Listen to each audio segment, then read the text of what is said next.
I stood in my parents' marble-floored foyer, watching my sister twirl her champagne glass with that familiar smirk I'd grown to hate. The crystal chandelier above us, the one I technically owned, cast dancing shadows across her perfect face. My name is Taylor, and I was about to watch my younger sister steal my ex-boyfriend again. Taylor, darling, you could have at least worn the dress I sent you, my mother said, adjusting my blazer with disapproving fingers. This is your father's 60th anniversary party, not a business meeting. I stepped away from her touch. I'm comfortable like this, Mom. The house buzzed with the typical Richardson family gathering energy, fake laughs, clinking glasses, and the constant undercurrent of judgment. I'd helped set up earlier, arranging flowers in the grand entrance and positioning appetizer tables throughout the living room. Not because anyone asked me to, but because some part of me still craved their approval. Oh my God, is that Connor? My mother's eyes lit up as she spotted him entering through the front door. My stomach dropped. Connor, my ex. The man who disappeared from my life 3 years ago with nothing but a text message and a box of my things left on my doorstep. He looked exactly the same. Tall, perfectly styled dark hair, that disarming smile that had once made my knees weak. Mrs. Richardson! He embraced my mother like he'd never broken her daughter's heart. The house looks amazing. Doesn't it? We just had the floors redone. She beamed, conveniently forgetting who had paid for those floors. I turned to escape to the kitchen, but Ella's voice rang out above the party chatter. Everyone, could I have your attention, please? The room fell silent. Ella stood on the bottom step of the grand staircase, radiant in her red designer dress. Connor moved to stand beside her, and my blood ran cold. First, I want to thank everyone for coming to celebrate Mom and Dad's anniversary, Ella started, her voice dripping with rehearsed sweetness. But Connor and I have an announcement of our own to make. No, no, no. We're engaged! The room erupted in cheers and congratulations. My father rushed forward to shake Connor's hand. My mother burst into tears of joy. I stood frozen, gripping my champagne glass so tight I thought it might shatter. Isn't it wonderful? My mother grabbed my arm. Your sister, getting married, and to Connor of all people. We always loved him, you know. Yeah, I managed. Wonderful. Ella floated through the crowd, showing off her enormous diamond ring. When she reached me, her smile turned razor sharp. What do you think, big sister? He picked it out himself. Bigger than the one he was going to give you, isn't it? I met her eyes. How long? How long what? How long were you seeing him before we broke up? She laughed, high and false. Oh, Taylor, always so paranoid. Connor and I only got together 6 months after you two ended things. She leaned closer, her voice dropping to a whisper. Looks like I win again, just like always. I watched her glide away, back to our beaming parents and her doting fiancé. My chest felt tight, but not from heartbreak. No, this was different. This was rage, cold and clarifying. Taylor? It was Desiree, my best friend, touching my arm gently. You okay? I need some air. I walked out to my car, my heels clicking against the driveway my money had repaved. The night air was cool against my burning cheeks. I popped the trunk and reached for the sealed manila envelope I'd been carrying around for months, just waiting for the right moment. Inside was the property deed to 47 Maple Avenue, this very house. The house my parents had nearly lost during the financial crisis. The house I'd secretly bought to save them from foreclosure. The house where my sister just announced she'd be having her dream wedding. I ran my fingers over the embossed legal seal, remembering how my family had never bothered to read the fine print, how they'd assumed Dad's name was on the deed, how they'd forgotten all about my loan once their social status was secure again. My phone buzzed, a text from Moises, my lawyer. Ready when you are, I smiled, tucking the envelope under my arm. Ella wanted to have her perfect wedding in my house? Fine. But first, she'd learn what it felt like to lose something she thought was hers. Game on, little sister, I whispered, walking back toward the party. Game on. You should have seen their faces when Ella announced the engagement, I said, pacing across Moises's office. Like they'd completely forgotten Connor was ever with me. Moises looked up from the stack of legal documents on his mahogany desk. Are you sure you want to do this, Taylor? There's no going back once we serve these notices. I stopped at the window, watching traffic crawl by 15 stories below. The memory of that day in 2008 flooded back, my father's crumpled face as he admitted they were 3 months behind on mortgage payments, my mother's mascara-stained cheeks, Ella's theatrical sobs about having to leave her childhood home. Do you remember what they said when I offered to help? I asked. Refresh my memory. My mother said, "Oh, sweetie, this is grown-up business." I was 23, had just closed my first major real estate deal, and they still treated me like a child. I turned back to face him. Then I bought their house outright, and they never even read the paperwork, because they assumed your father's name would be on the deed, Moises finished, nodding. He'd been there after all. Had watched me sign the papers making me the sole owner of 47 Maple Avenue. My phone buzzed, a text from Desiree. Girl, Ella's already posting wedding venue pics of your house. Show me, I said, when I called her back, putting her on speaker. Instagram. She's calling it the Richardson Family Estate and talking about her perfect garden wedding next spring. Moises raised an eyebrow as I pulled up the posts. There was Ella, posing in front of my rose garden, Connor's arm around her waist. The caption read, "Where it all began, can't wait to say, I do, at my family home." The audacity, I muttered. Taylor. Desiree's voice was gentle through the speaker. Are you doing this for justice or revenge? I stared at the photo. Does it matter? It matters to you. I know you. Moises slid a document across his desk. Speaking of the wedding, they've already filed for event permits, listed your father as the property owner. Of course they did. I picked up the paper, scanning the details. They're planning for 300 guests, in my house, without asking me. That's fraud, Moises said simply. Can we use that? He nodded.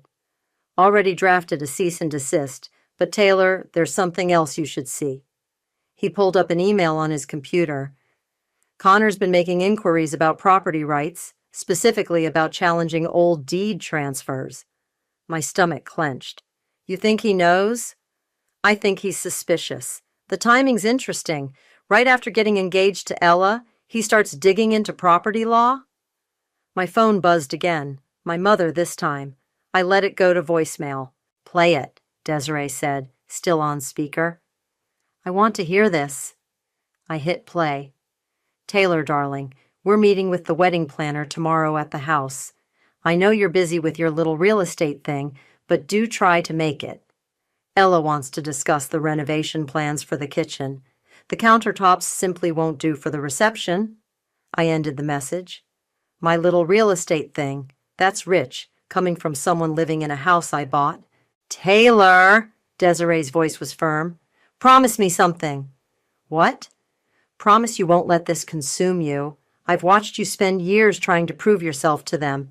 Maybe it's time to just let go. I picked up the trespassing notices Moises had prepared. I am letting go. Of them, of their control, of every backhanded compliment and dismissive comment. By throwing them out of their home? My home, I corrected. And yes, sometimes karma needs a little push. Moises cleared his throat. There's one more thing. He handed me another document. Connor and Ella have already put down deposits with vendors, using your address as collateral. I felt a cold smile spread across my face. Perfect. Let them spend their money. Let them plan their dream wedding. Let them think they have control. And then? Desiree asked. And then I show them what it feels like to lose everything they thought was theirs. I gathered the papers into my briefcase, just like they did to me. Moises stood, straightening his tie. I'll have everything ready by Friday. Just say the word. As I walked to my car, another text came through, from Ella. Meeting wedding planner tomorrow at 2. Don't be late this time, and wear something nice for once. I typed back, wouldn't miss it for the world. Because sometimes the best revenge isn't served cold. Sometimes it's served with a smile and a property deed. I arrived at the house early, before the wedding planner. Ella was already there, arranging flower samples on my dining room table like she owned the place. "You're late," she said without looking up.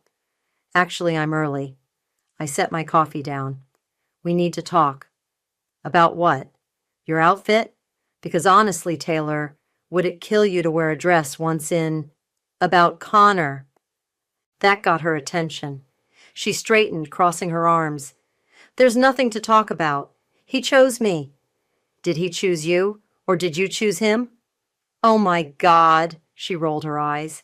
"Are you still bitter about that? It was 3 years ago." I pulled out a chair and sat down. "Remember my high school graduation, when you took credit for my valedictorian speech? What does that have to do with anything? Or that time you stole my prom dress and told Mom I was the one who ruined yours?" Ella's perfectly manicured fingers drummed against the table. "Ancient history." "Is it? Because it seems like you're still playing the same games." I leaned forward. "Tell me something. Did you know about the house?" A flicker of confusion crossed her face. "What about it?" "Who owns it?" She waved dismissively. "Dad, obviously. Why are you being weird?"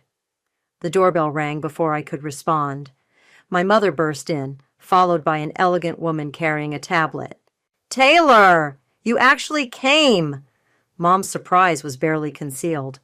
"And look, you're not wearing black for once." The wedding planner introduced herself as Marina and immediately began spreading magazines across my table. "Now, I've been thinking about the layout, the ceremony in the garden, cocktail hour on the terrace, and the reception flowing through the main floor. We'll need to update those awful kitchen counters," my mother interjected, "and that chandelier in the foyer. It's not quite right for photos." "The chandelier stays," I said quietly. "Don't be difficult, Taylor," Ella sighed. "This is my wedding. In my house." 3 heads turned to stare at me. "What did you say?" my mother asked. But before I could respond, the front door opened again. My godmother Esther walked in, her timing impeccable as always. "Hope I'm not interrupting," she said, taking in the scene. "Taylor, could I borrow you for a moment?" In the kitchen, Esther poured herself a glass of water. "I saw the legal notices on Moises's desk yesterday." "Are you here to talk me out of it?" She shook her head. "I'm here to remind you that karma works both ways, sweetheart. Make sure your actions come from justice, not hatred." From the dining room, I could hear Ella's voice rising. "And we'll need to clear out that ugly office upstairs for the bridal suite." "My office," I muttered. Esther touched my arm. "You were always the strong one, you know, even as a little girl. When Ella would break her toys, you'd give her yours just to keep the peace." "Not anymore." "No," she agreed, "not anymore."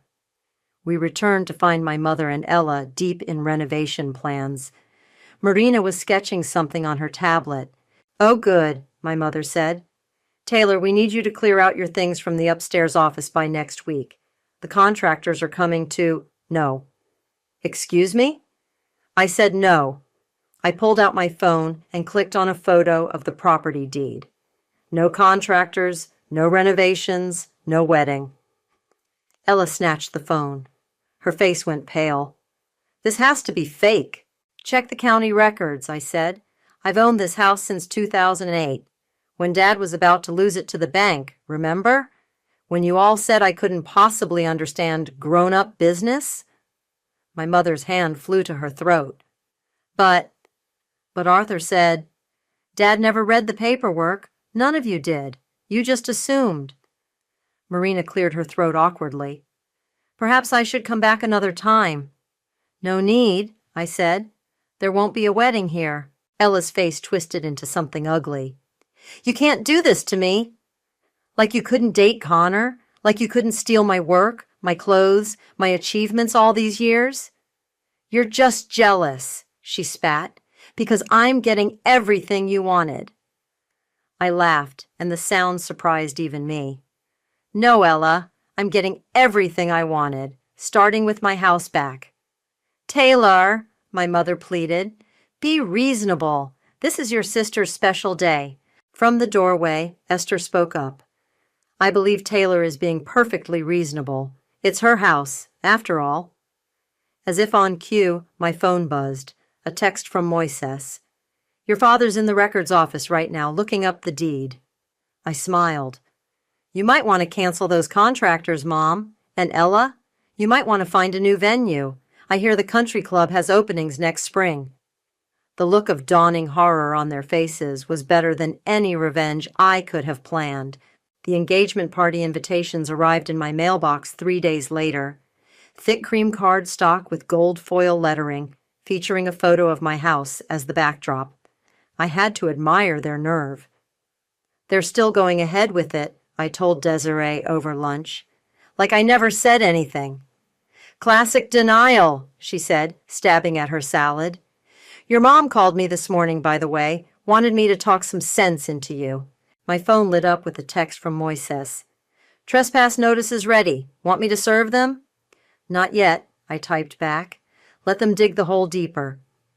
I drove to the house that afternoon, knowing my parents would be at their country club lunch, but as I pulled into the driveway, I spotted an unfamiliar car. Through the front windows, I could see people moving around inside.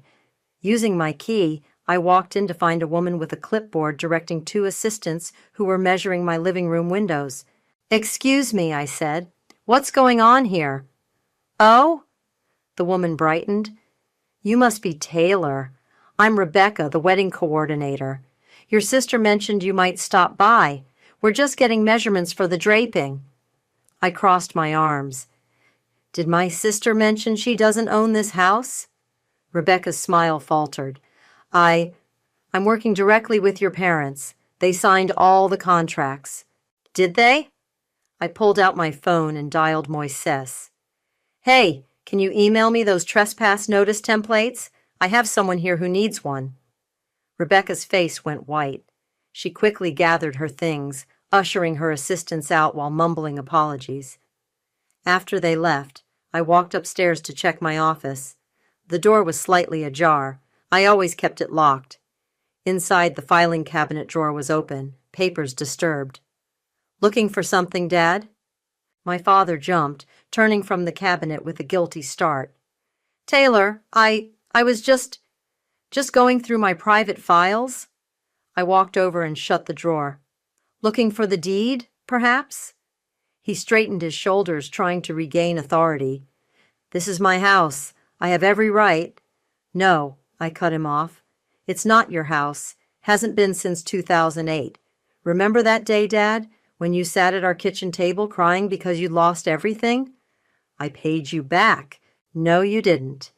You gave me a fraction of what I spent and then pretended the whole thing never happened, just like you always do when I help this family. He sank into my office chair, suddenly looking old. Why didn't you tell us? Would it have mattered? Would you have treated me any differently? I gestured around the room. You all just took and took, never once thinking about who was giving. We're your family. Family? I laughed. Family doesn't let their daughter pay their mortgage and then pretend it never happened. Family doesn't watch their youngest steal from their oldest and call it healthy competition. Family doesn't... My phone buzzed. A text from Ella. Where are you? The wedding planner just called in tears. What did you do? Your sister loves this house, my father said quietly. No, she loves winning. There's a difference. Another buzz. This time from Connor. Can we talk? Privately? I showed my father the phone. Interesting timing, don't you think? Connor wanting to talk right after you're caught searching for property documents? He had the grace to look ashamed. He might have mentioned something about legal options. Of course he did. I walked to the door. I want you out of my office. In fact, I want you out of my house. Now. Taylor, please. Now, Dad, before I call the police and report you for breaking and entering." He stood slowly, straightening his golf shirt. At the door, he paused. "We never meant to hurt you." "No," I said. "You just never thought about me at all." After he left, I sat at my desk and pulled out the trespass notices Moises had prepared. The stack felt heavy in my hands, 5 copies, 1 for each family member. My phone buzzed again. "Connor. Please, I need to explain something." I thought about ignoring it, but curiosity won out. "Fine. Tomorrow, 2 p.m., my office downtown." His response came quickly. "Thank you. There's something you need to know about Ella." I stared at the message, then at the trespass notices. Whatever game they were playing, whatever schemes they were plotting, they'd forgotten one crucial thing. I wasn't that silent, accommodating daughter anymore. I was the owner of the house they were standing in, and it was time they remembered that.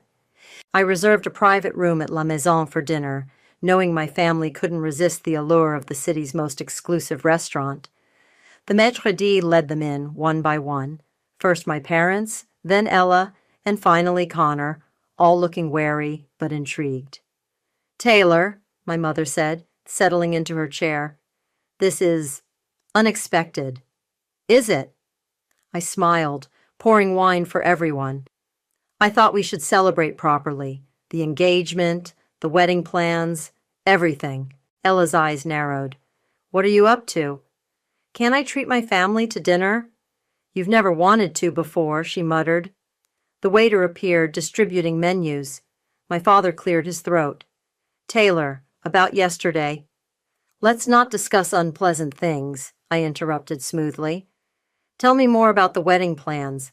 Mom, you were saying something about renovating my kitchen?" My mother's face brightened. "Oh, yes, I found the most wonderful contractor. He can replace those dated countertops with marble and—" "How grateful are you?" I asked suddenly. "What?" "For the house, for me saving it when Dad lost everything. How grateful are you?" An uncomfortable silence fell over the table. Connor studied his wineglass intently. "That was years ago," my father said finally. "We paid you back." "Did you? How much did you pay me, Dad?" He shifted in his seat. 50,000. "And how much was the house worth?" More silence. 1.2 million, I said. "That's how much I paid to save your precious family home, the home you're now planning to renovate for Ella's wedding, without asking me." "Taylor," Ella started, but I held up my hand. "No, let me finish. You all seem to have forgotten something important." I reached into my bag and pulled out the deed, placing it on the table. "This house, it's mine, legally, completely, and I'm done watching you treat me, like an afterthought." My mother's face crumpled. "You're being cruel." "Cruel?" I laughed. "Cruel is watching your sister date your ex-boyfriend and saying nothing. Cruel is letting your parents dismiss your success while living in the house you bought them." "I knew it," Ella spat. "This is about Connor." "No," I said quietly. "This is about all of it. Every time you stole my moment. Every time Mom and Dad looked the other way. Every time I swallowed my pride and helped anyway." I pulled out the trespass notices next. 5 copies, formally printed on legal letterhead. "What are those?" my father asked, though his face suggested he already knew. "Exactly what they look like. You have 30 days to vacate my property." "You can't do this!" Ella shrieked, drawing looks from nearby diners. "I can. I am." Connor spoke for the first time. "Taylor, please, can we talk about this privately?" "Why? So you can try to manipulate me again? That's what this is all about, isn't it? You figured out I owned the house, so you and Ella cooked up this engagement to—" "I never stopped loving you," he blurted out. The table fell silent. Ella's face went from red to white. "What did you say?" she whispered. Connor looked miserable. I made a mistake. Taylor, I've been trying to tell you—" "Shut up," Ella hissed. "Just shut up." "Is that why you were asking about property laws?" I asked him. Planning to win me back and get the house in the divorce? My mother stood abruptly. This is ridiculous. Taylor, you're tearing this family apart. No, Mom, you did that years ago. I'm just finally doing something about it. Ella threw her napkin down. You want the truth? Fine. I knew about the house. I found the paperwork months ago. And yes, I got engaged to Connor to spite you. Because you always have to be so perfect, so successful, so above it all. Ella, my father warned, but she was on a roll. You think you're better than us with your real estate empire and your perfect life? At least I know how to make people love me. I stood slowly, gathering my things. You have 30 days. After that, I'm changing the locks. Taylor, please. My mother grabbed my arm. You can't do this to us. We're family. I gently removed her hand. No, we're not. We're just people who share DNA and a lot of bad memories. As I walked away, I heard Ella's voice rise hysterically. Connor, tell them you love me. Tell them. But I didn't stay to hear his response. I'd finally said my piece, served my notices, and now it was time to let the cards fall where they may. Outside, the night air felt clean and cool. My phone buzzed with a text from Esther. How did it go? It's done, I replied. All of it. And for the first time in years, I felt light, free, like I could finally breathe. Connor was waiting outside my office the next morning, looking like he hadn't slept. You've got 5 minutes, I said, unlocking the door. I never wanted to marry Ella, he blurted out, following me inside. It was her idea. She said if I didn't propose, she'd tell everyone about the embezzlement. I froze. What embezzlement? He ran his hands through his disheveled hair. At my old firm, I made some mistakes.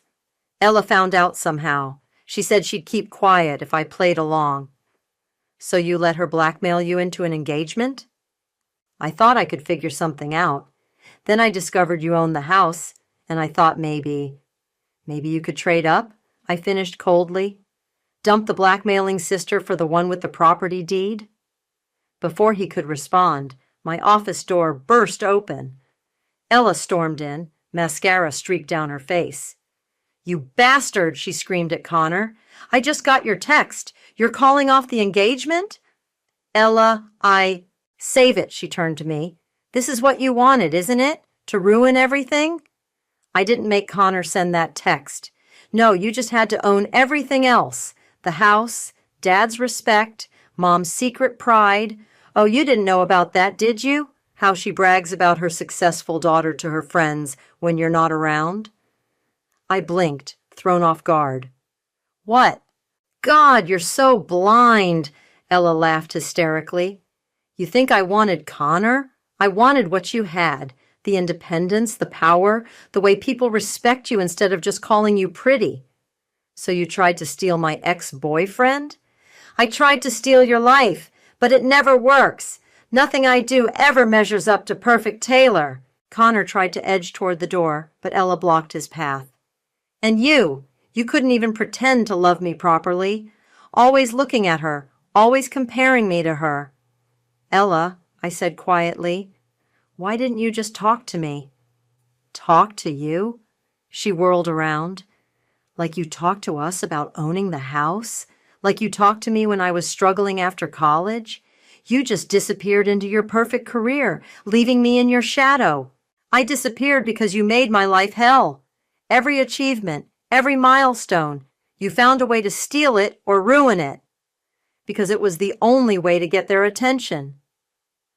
We stared at each other, both breathing hard. Years of unspoken resentment hung in the air between us. My phone rang. Moises. Taylor, your father's here at my office. He's threatening to sue for fraudulent property transfer. Put him on speaker, I said. Dad's voice filled the room.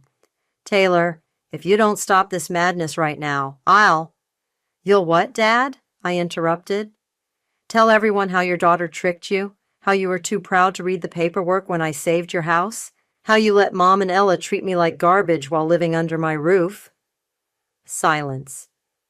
Or maybe, I continued, you'll tell them about the second mortgage you took out in 2007, the one Mom doesn't know about, the real reason you almost lost everything. I heard him inhale sharply. Ella's eyes widened. How did you?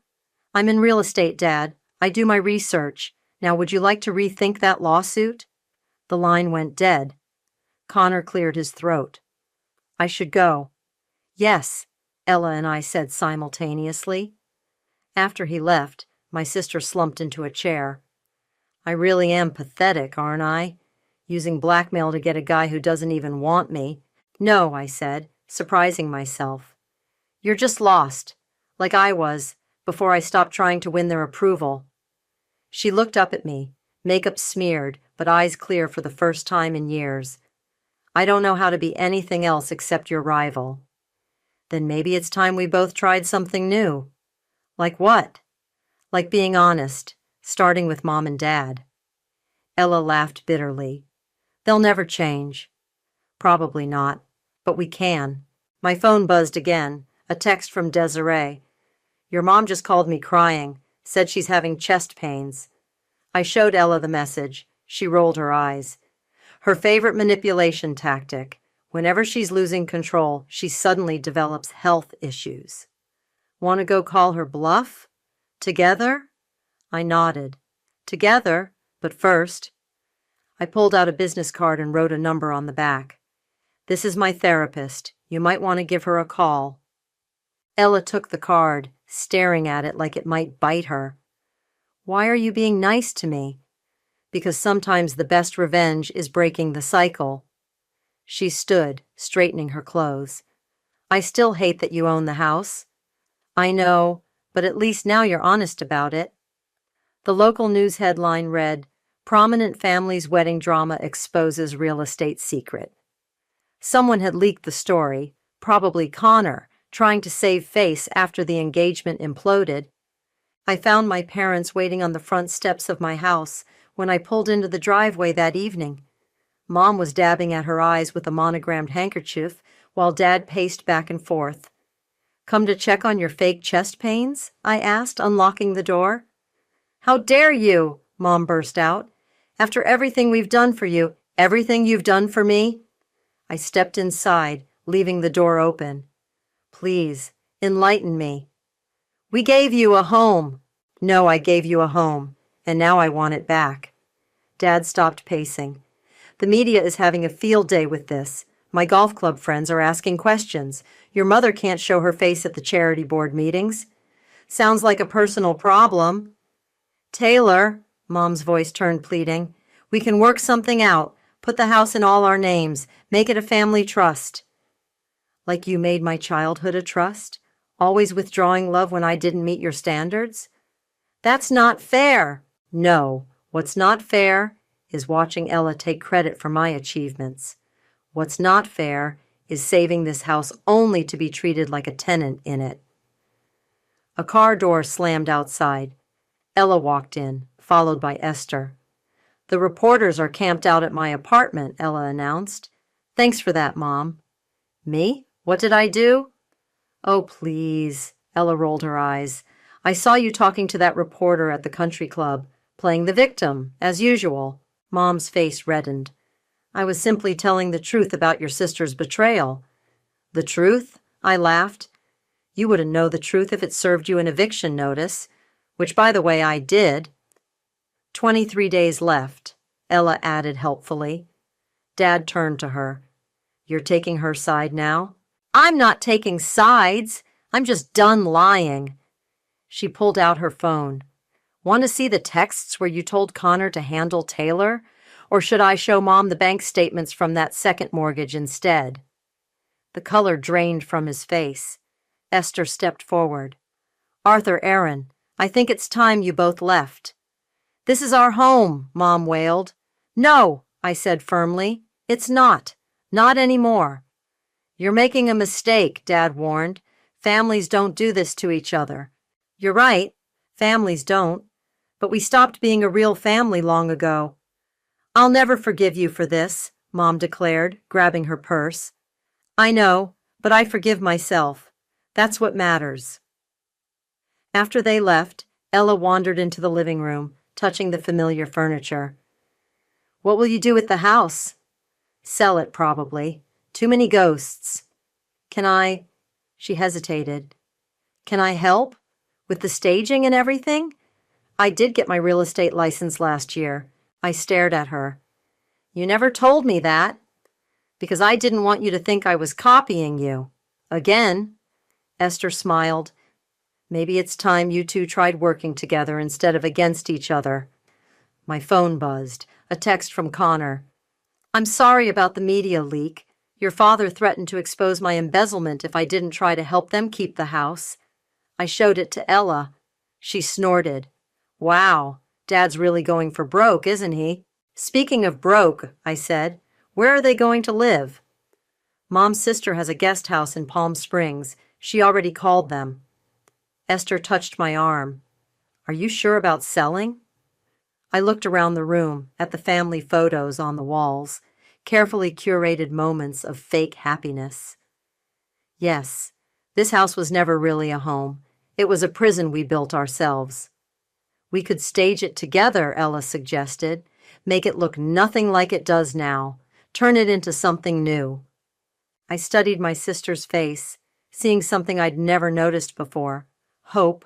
Not manipulation, not competition, just simple hope. "Okay," I said, "but on one condition." "What?" "We both go to therapy, separately and together.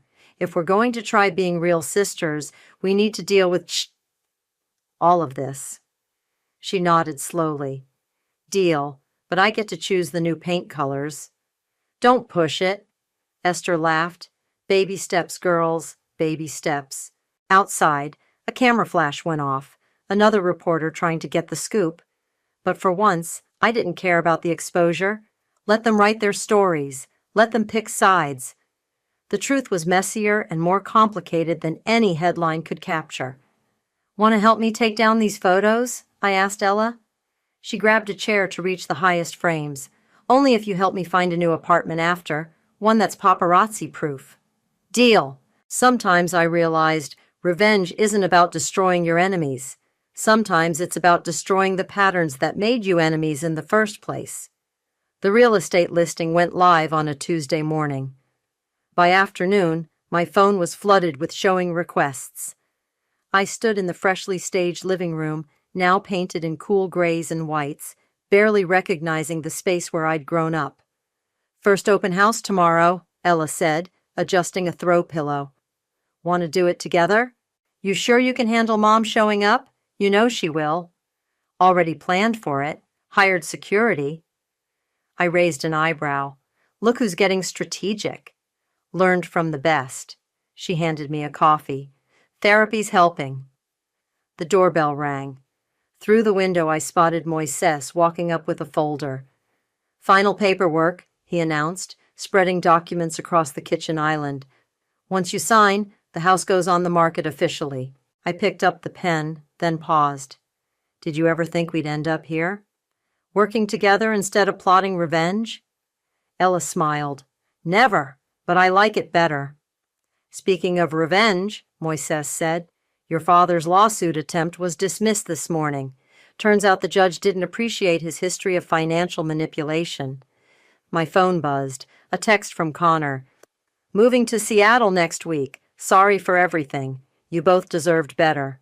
"Delete," Ella and I said simultaneously, then laughed. The sound of tires on gravel made us look up. Our parents' car pulled into the driveway. "Right on schedule," Ella muttered. Mom burst through the door first, then stopped short at the sight of the transformed space. What have you done?" "Our job," I said. "The house goes on the market tomorrow."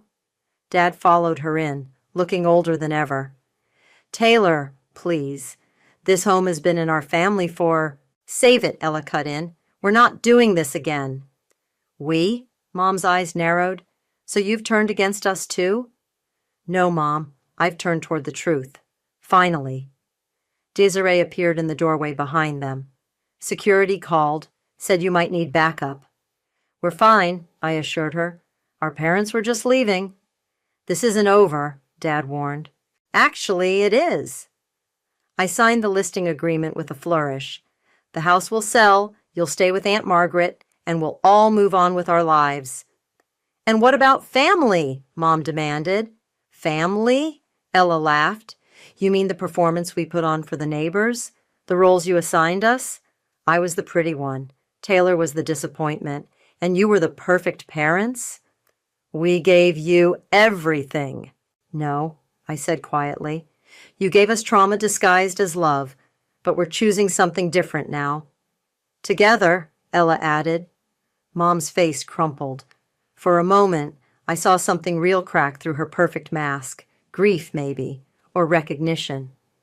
I don't know how to be different, she whispered. That's not our problem anymore, I told her gently. But there's a great therapist on 5th Street if you're interested. Dad put his arm around her. Come on, Erin, let's go. After they left, Desiree whistled low.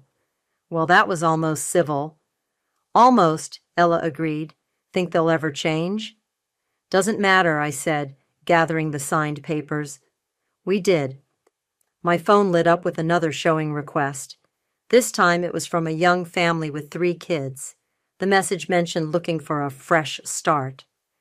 Perfect buyers, Ella said, reading over my shoulder. This place needs new memories. Speaking of which, I pulled out a small box from my bag. Found these while packing. Inside were photos, real ones, not the staged portraits on the walls. Ella and me building sandcastles, playing in the sprinklers, moments before the competition and resentment took over. We could have been good sisters all along, Ella said softly. We can be now. Moises cleared his throat. Need anything else before I file these? I looked around the room one last time. The house that had held so many secrets, so much pain, so many false versions of ourselves. It felt lighter now. Ready for someone else's story? No, I said. We're good. Ella linked her arm through mine. Want to grab lunch? I found this new place downtown. They have terrible food, but excellent gossip potential. Sounds perfect. As we walked out, I didn't look back at the house. I didn't need to. The weight of it, of everything it represented, was finally lifting. Not because I'd won, but because I'd chosen to stop playing the game. Hey, Taylor, Ella said as we reached our cars. Yeah? Thanks for not giving up on me, I smiled. Thanks for finally showing up. Sometimes the best endings aren't about winning or losing. They're about finding the courage to write a new story all together,